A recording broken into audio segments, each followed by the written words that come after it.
Hello and happy holidays. As the Christmas season set in this year, I kept thinking about the intersection between this channel and the holidays. Christmas Eve is a romantic holiday in Japan, and with this channel covering romance anime, there are plenty of episodes in the shows I enjoy that revolve in some way around Christmas. With that in mind, I thought it would be really fun to revisit those episodes, and that it would make a good video as well. So I opened up my list of shows I've seen and went on a hunt for Christmas and Christmas Eve episodes. At the end of it, I found 8 Christmas-adjacent candidates from 7 total series. I rewatched them all and ranked them in a tier list. We'll go from the bottom to the top, looking at what they were about and why I placed them where they are. Also, I've been lucky enough to enjoy most of the anime I've watched so far, so the tiers are going to be weighted with that in mind. A C tier on this list is still a perfectly good entry to its respective series. Enough talking about it though, let's get into it.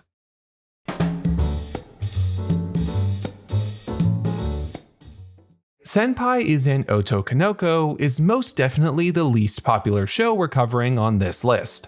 I stumbled across it due to a random Crunchyroll suggestion, and was happy to give 12 episodes a quick whirl. I think that overall, this show pulls a lot of its punches when it comes to its themes of identity and attraction, but it was still an enjoyable enough watch. It is a great fit for this list though, due to the fact that one of its most memorable episodes takes place at Christmas time. I'll give a brief plot rundown as if you have no idea what the show is about. Essentially, this guy, Makoto, cross-dresses when he's not at home. This girl, Saki, falls in love with him. His childhood friend, Ryuji, also falls in love with him, but struggles with having these feelings towards another guy. At this point in the story, Makoto and Ryuji have agreed to date, and are going to meet up on Christmas Eve. That night though, Saki sees her mom going by in a taxi and tries to chase after her. Makoto finds her dejected and alone after she fails, and comforts her. Ryuji sees this, and it makes him insecure in his own relationship. After a date with the two of them on Christmas Day, Ryuji calls off the relationship. Fairly straightforward, all things said. So why is this at the bottom of our list? A number of reasons, really. First, and I only remembered this on a rewatch, the animation is just not great in this series. The character designs are fine, but too often the scenes go to this chunky animation style for reactions. It's played for comedic effect, but it's so constant that it detracts massively from the overall polish. Add onto that background and establishing shots that never move, and main characters themselves that rarely do any motion other than talking, and it makes for an underwhelming product. But that alone isn't enough to tank this. I am putting this at the bottom because it fails to really land any of its big emotional punches. Saki's sadness about being lonely and feeling rejected by her mother has the potential to be powerful, but the show uses it mostly as a vehicle for the salaciousness of Ryuji discovering her and Makoto embracing. This undercuts the climactic moment of the episode a good bit. On top of that, everything is just too melodramatic for me. The plot drives the majority of the emotions here, rather than the other way around, and the episode suffers as a result. I also still don't love the show's usage of cross-dressing mostly as a plot device or a tool to be used by the main character. But that's a different discussion. On this list, this Christmas episode is receiving our only D tier. It's fine television, but once you see the lineup we have ahead, you'll understand why this is here.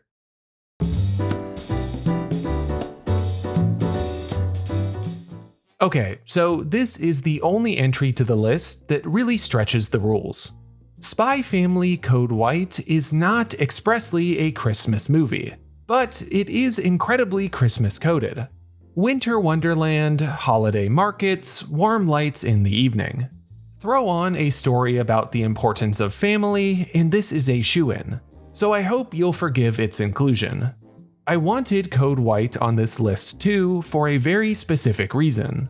I think it is the epitome of what the C tier is about, our benchmark of average. Code White is essentially more of the same when it comes to the Spy Family formula. Being a side story too, it doesn't have the space to change things that much.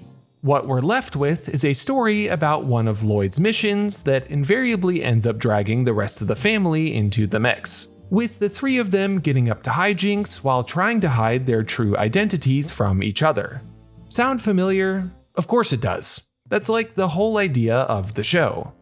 Now, to be fair, this movie looks amazing, and none of my critiques are to say that the story is anything but serviceable. There's tension, comedy, and a little bit of romance squeezed in as well. But at the end of the day, it's not essential to the story of Spy Family, and in that sense it's a bit like eye candy. Really nice eye candy, but still just eye candy. If it sounds like I'm being harsh, please just give me a chance with the full tier list first. There's so many important and beautiful episodes here that I think Code White receiving an average score will make sense by the end of things.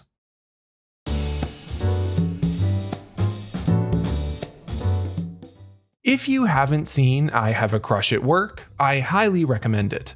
It's a really nice change of pace from the countless high school romance anime. This episode, though, doesn't do too much to stand out from the rest. Our main pairing, Yui and Masugu, continue to try to find the balance between working together and being romantically involved, while keeping it a secret from everyone else. This episode is more about the realities of being a working adult over Christmas than it is a vehicle for a lot of plot development. Still, it's cute to see our main couple flirt over karaoke and bond over Christmas Eve in the office. The real peak of the episode, though, is the development of the side romance between Some and Hayakawa.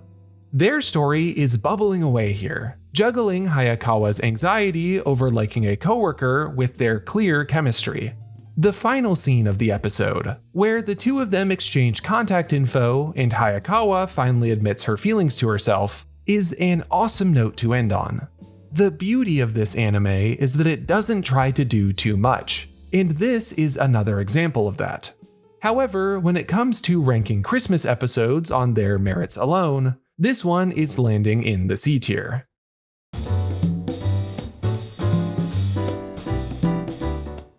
So we have more than one entry for the Rascal Does Not Dream series, which I suppose makes sense considering one of the seasons of the show is based entirely around someone going around dressed as Santa Claus. It's here that we have our first entry into the tier list, with episode 10 of Rascal Does Not Dream of Santa Claus. If this rings any bells with you, it's because I have already talked about this episode at length on this channel. In fact, it's my most viewed video to date. And yet, this seems a bit early in the rankings to put an episode I think so highly of, right? Well, let's get into it. The crux of this episode is that Sakuta is continuing his quest to learn more about the miniskirt Santa he has seen around school, and this current leg of the journey has connected him to Sarah, one of his cram school students. Her puberty syndrome lets her see into the minds of others, and in order to help Sakuta with his mission, the two of them agree to go out on Christmas Eve. When the date comes though, Mai tags along. What starts as a means to solving a mystery evolves into a dissection of Sarah's character. She doesn't understand what it means to love. She only knows what it means to be desired. Mai, in an epic smackdown, educates her on this matter. In the process, Sarah loses her powers, and Sakuta comes to comfort her. That's basically it for plot, but the emotional core to this episode is really rich. What it means to love someone is such an important question, and hashing it out using these characters and their perspectives is awesome. Throw on some stunning visuals, and it's no surprise why I wanted to make a video about this episode so badly. I'll put it down in the description if you want to see me dig into it more after this one. This ends up in the B tier solely on account of how stacked the rest of the list is. Also, as far as the Christmas factor specifically goes, this does lose some points. The theme is there, but it feels secondary to the larger battle going on.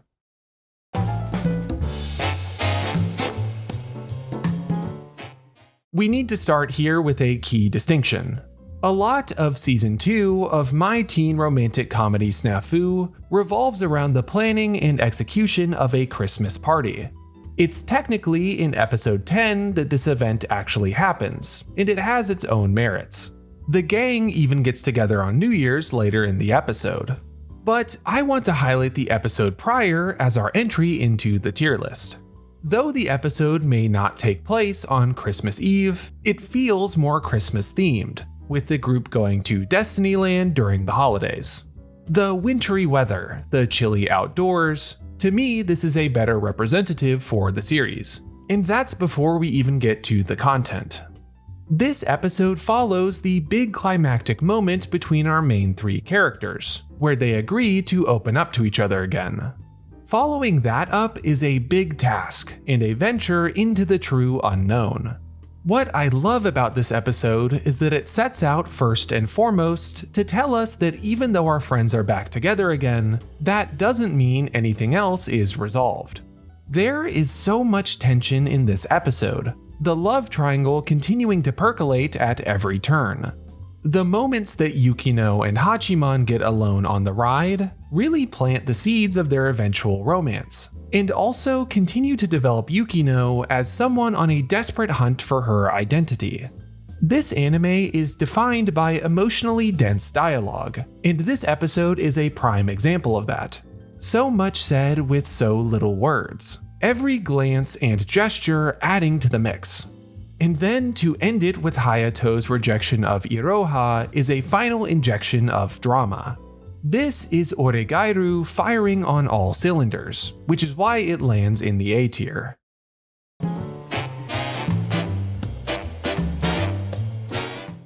Right off the bat, I am aware that The First Kiss That Never Ends is a movie. But we will be using the convenient segmenting of that movie into episodes that they have on Crunchyroll to draw a cleaner bounding box around the Christmas aspects of the movie. With that in mind, we're looking at the final episode of The First Kiss That Never Ends. You may be surprised to see that this isn't in the top spot, or even in the top tier, and I understand why that would be. This is the culminating episode of a beloved and acclaimed series, where we finally get the true confession between Kaguya and Miyuki. The Christmas scene at the Fujiwara household is hilarious, and the conflict between our main couple is rich with thought-provoking ideas. You can hide parts of yourself out of love, like Miyuki, who is scared that Kaguya will see something she doesn't like. But you can also reveal your whole self out of love too, like Kaguya, who doesn't want to keep secrets with the person that she loves. They are diametrically opposed, but you can see where they are coming from. In the end, though, it's clear that Kaguya's desire to love and support each other fully is the healthier option. Like another episode we're going to cover soon, this is a celebration of the ordinary, the love that we experience in our own lives. For an anime as ridiculous and dramatic as this one, having a core message that is grounded and relatable creates great contrast. So if I have that much good to say, why is this not in S tier? Honestly, a bit of the over-the-topness of it all stuck out to me a bit on rewatch. Tone oscillated more than I remembered between loud, dramatic music and quiet, thoughtful moments, and I found that the brasher interjections detracted a bit from the subtler undertones. Also, the condensing of multiple manga chapters at the very end to rush to Kaguya's confession is very noticeable, even if the confession itself is very well done. Time will tell what the new TV special will do to truly conclude this anime. But for now, this Christmas episode is landing high up in the A tier.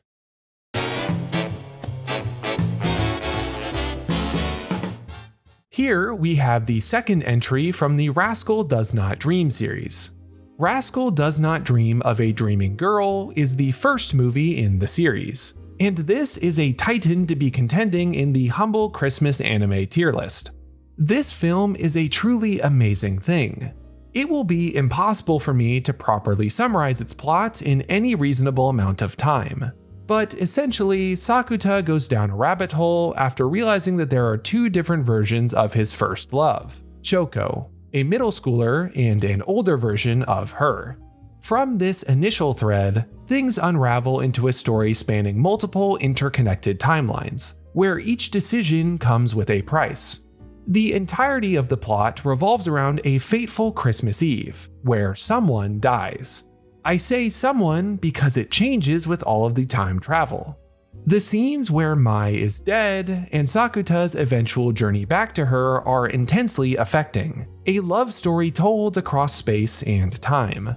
It's kind of like the ultimate Rascal Does Not Dream story, where it pulls all of the various pieces and mechanics introduced in the first season of the show into one massive package. It's a mystery and a love story and a drama and a tragedy all at once. Juggling all of those should be impossible, but instead we're left with one compact movie that covers so much ground in just an hour and a half. If we're being completely honest, this should probably be in the top spot on this tier list, but I'm allowed to let my preferences have a little bit of sway on the results. I am making the video after all. But in lieu of that, the second spot in the S tier will have to do, I suppose.